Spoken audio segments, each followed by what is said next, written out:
Grand Rising. Get into this real quick. Y'all know I don't never wait. I let y'all catch you back on the replay. I love you. I hope everyone is well. I hope everyone is having a wonderful, wonderful week. Started their new week and had a great weekend. And if you were off yesterday, had a great day off. If you're a veteran, shout out to all of y'all. I got a couple of y'all in my life. Absolutely.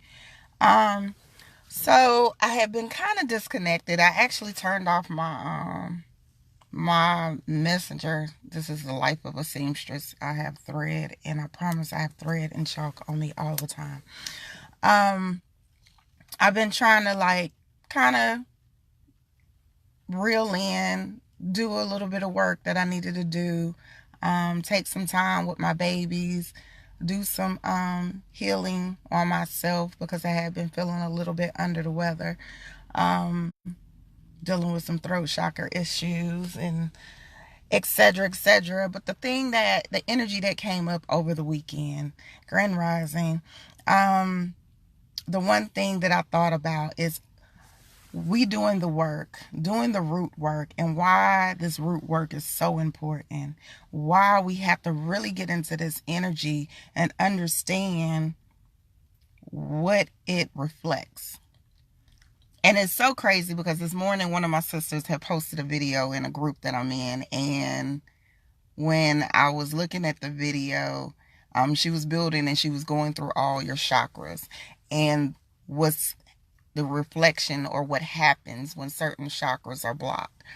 And it was initially a conversation about women getting into abusive relationships and why you shouldn't get into these abusive relationships, or women who go back to abusive relationships and the side effects and etc. of that. And I have had friends that's been in abusive relationships. I've had an abusive relationship myself, whether it was on a physical or psychological or emotional, whatever. I think women, we tend to gravitate to that at some phase, but what is the trigger that makes you cut it off? What is the thing that makes you snap into the reality of, hey, this is not healthy. Hey, this is not for me. Hey, I deserve more than this. And I don't even want to just say women because I meet a lot of men that's in those situations too. And it's crazy because what I've really realized, and I think came to the conclusion this morning even more so, was this work that we have to do is consistent.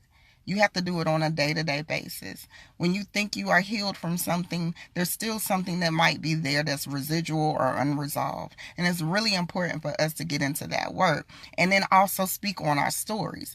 Because when we speak our truth, then we're able to heal other people. They're able to learn from our experiences and our, failures or, trials and tribulations. And I think that's so important because this is how we can grow as a community. This is how we can grow as a unit.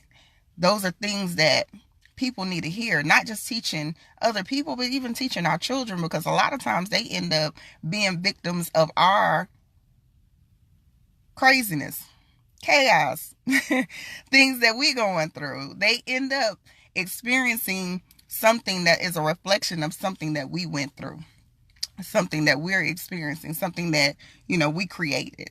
And the reason I think about this and what triggered this whole energy for me, I think this morning, was this weekend. Both of my boys, their birthdays was this weekend.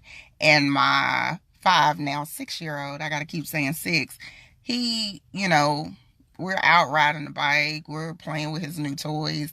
And, I don't know why I can't remember the little things that you blow and you make a wish.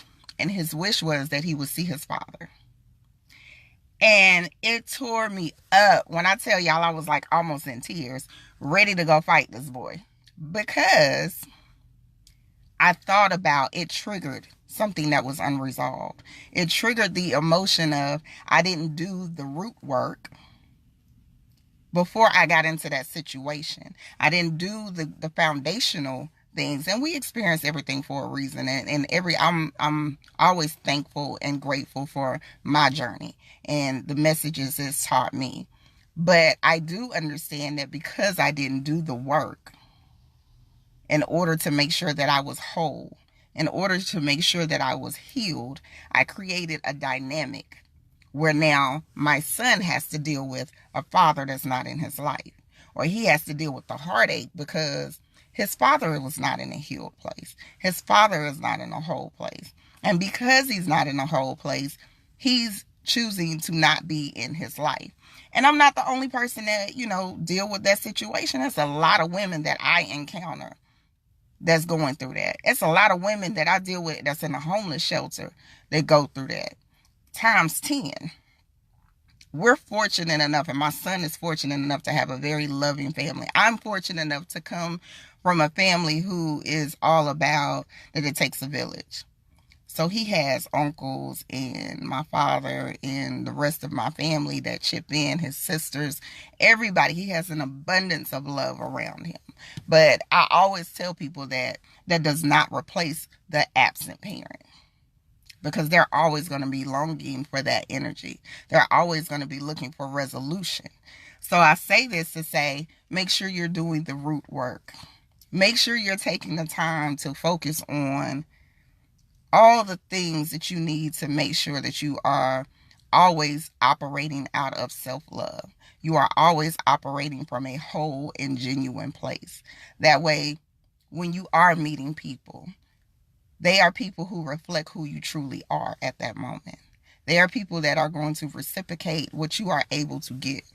You are even able to make a decision using discernment, knowing whether that person is in alignment with your purpose, in alignment with your journey, and who you are at this moment.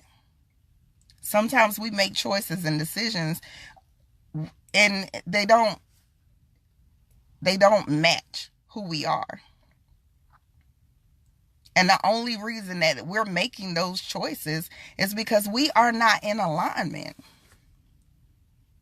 We are operating from a space that is of lack. We are operating from a space that is not of love. And if you are operating from that space, you are always going to choose things that are not serving your best self, that are not in alignment with who you are as a supreme being. So do the work. Take the time. It's hard. Shit hard sometimes. It's hard to face the mirror. It's hard to face your truth. It's hard to get into the energy that really produces your truth, produces your best self. Sometimes we don't want to do it. Sometimes we will create distractions and do everything to run from it. But trust and believe, when you do the work, you will see how amazing this journey can be. You can experience a totally different life, a totally different feeling, a totally different, outcome than when you are operating in lack, than when you are operating in a space where you still got so many unresolved issues. Do the work. It's a day-to-day routine. It's a day-to-day ritual. You're going to always discover something that is just so much more meaningful to you. So I'm getting off my soapbox so I don't get too emotional on here. But I love y'all. That was something that was just really on my heart. Like I said, make sure y'all doing the work. Walk in your purpose. Really embrace your passion and what it is that you have to offer this world, because you are doing the universe a disservice when you are not operating in your gift. Okay? I love y'all. Bye.